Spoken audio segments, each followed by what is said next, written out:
और अब बारी है हमारी स्पेशल रिपोर्ट की। हमारी स्पेशल रिपोर्ट क्या है बता रही हैं अदिति।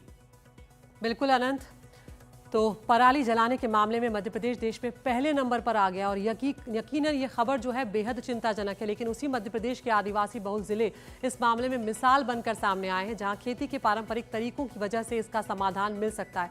देखिए खास ग्राउंड रिपोर्ट, जहां हम ये तो बताएंगे कि क्यों मध्य प्रदेश पराली जलाने में नंबर 1 है, लेकिन ये भी बताएंगे कि इसका विकल्प और समाधान क्या हो सकता है।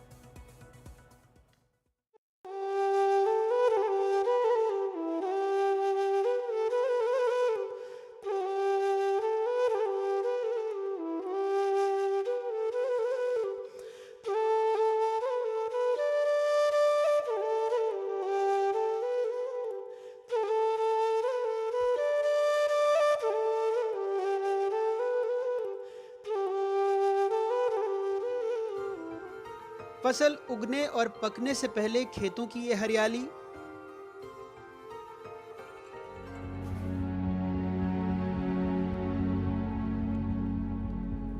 फसल पकने और कटने के बाद हवा में बदहाली।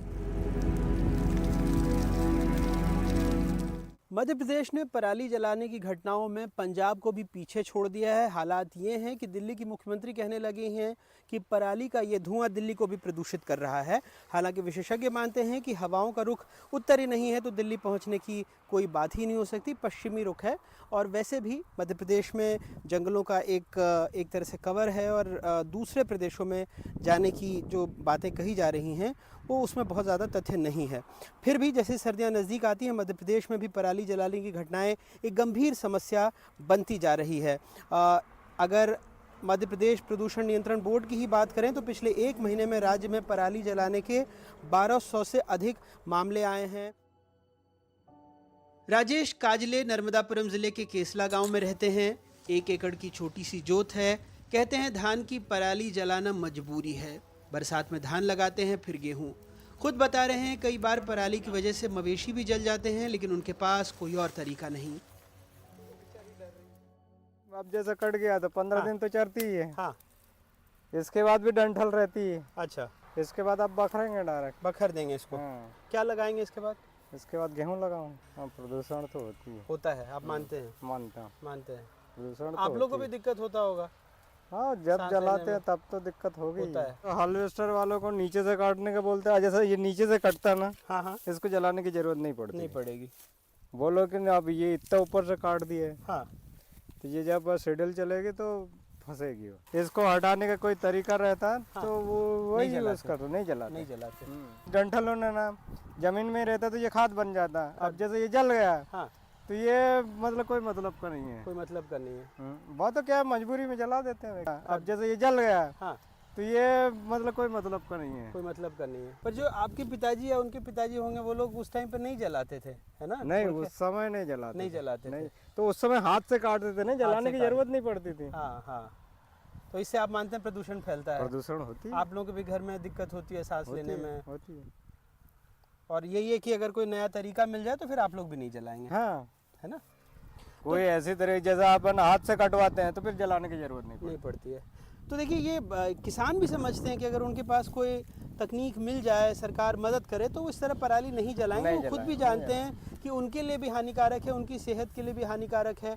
और जो प्रदूषण वातावरण में जा रहा है, हवा में घुल रहा है, वो तो है ही खतरनाक। लेकिन वो भी ये मानते हैं कि अगर कोई तरीका मिल जाए तो वो नहीं करेंगे। और इनके पुरखे भी ऐसा नहीं करते थे। आंकड़े बताते हैं कि इस साल पराली जलाने के सबसे ज़्यादा 11,382 मामले मध्य प्रदेश में आए हैं। पंजाब 9,655 मामलों के साथ दूसरे नंबर पर है। धान का रकबा बढ़ने से पराली जलाने के मामले भी बढ़े हैं। राज्य में 2012 में सोयाबीन का रकबा 58 लाख हेक्टेयर था, जो 2024 में घटकर 52 लाख हेक्टेयर हो गया है। वहीं इस अवधि में 16.5 लाख हेक्टेयर में बोए जाने वाले धान का रकबा बढ़कर 33,50,000 हेक्टेयर यानी दोगुना हो चुका है। श्योपुर में पराली जलाने के सबसे अधिक 2424 तो नर्मदापुरम में 1462 मामले दर्ज हुए हैं। लेकिन बालाघाट जैसे आदिवासी बहुल जिलों में जहां रबी सीजन में भी धान होता है, वहां पराली जलाने के सिर्फ 6 मामले सामने आए हैं। मध्य प्रदेश के आदिवासी बहुल जिलों के ये 3 किसान बताएंगे वो पराली क्यों नहीं जलाते और इसका विकल्प क्या है। ज्योति आहाके बैतूल जिले के मल्हार पंखा गांव में रहती हैं। बच्चों को लेकर खेत से निकल रही थी तो हमने बातचीत शुरू कर दी। सुनिए पराली न जलाने को लेकर क्या कहती हैं। क्यों नहीं जलाते हैं? वही ढोर बच्चे क्या खाएंगे, फिर जला देंगे तो जला देंगे तो क्या खाएंगे, खाना, है ना? वैसे भी चारा की कमी है। हाँ, ऐसी बात है। अच्छा, तो मतलब पारंपरिक तरीके से अभी भी खेती करते हैं। जी, जी। जलाने से क्या होता है? प्रदूषण फैलता है। प्रदूषण फैलता है। ज्योति जी, क्या खेती है आप लोगों की? बस गेहूँ, मक्का। हाँ। अभी तो गेहूँ, बटना, चने। अच्छा, गेहूँ चना कितने एकड़ में होगा? अभी 4-5 एकड़ में है, ज्यादा जमीन नहीं है हमारे पास। जो हम बात कर रहे थे कि जो मध्य प्रदेश के आदिवासी बहुल जिले हैं, चाहे बैतूल हो, चाहे मंडला हो, चाहे बालाघाट हो, वहाँ के किसान पराली नहीं जलाते हैं। पारंपरिक तरीके से जो उनके मवेशी हैं उनको खिलाने के काम में लाते हैं। दो फायदे होते हैं, मवेशियों को चारा भी मिल जाता है, ज़मीन की उर्वरकता भी बची रहती है और पर्यावरण भी एक तरह से बचा हुआ रहता है, प्रदूषण नहीं फैलता है।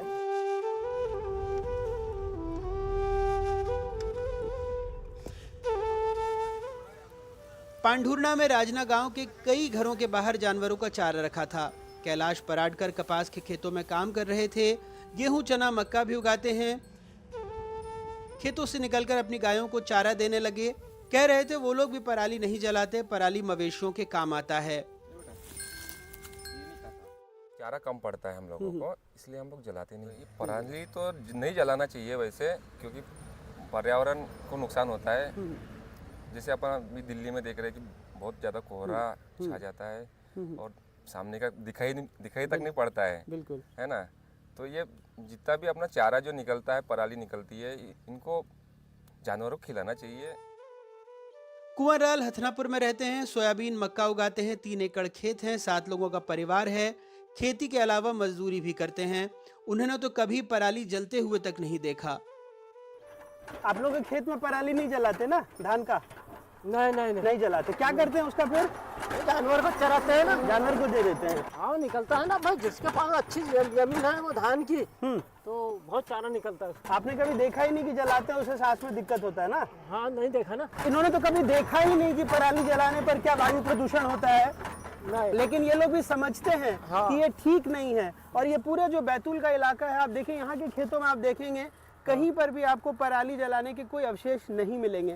तो ये लोग पारंपरिक तरीके से खेती कर रहे हैं। इन्होंने अपना वक्त दिया, मक्का लगाते हैं, सोयाबीन लगाते हैं, धान भी लगाते हैं।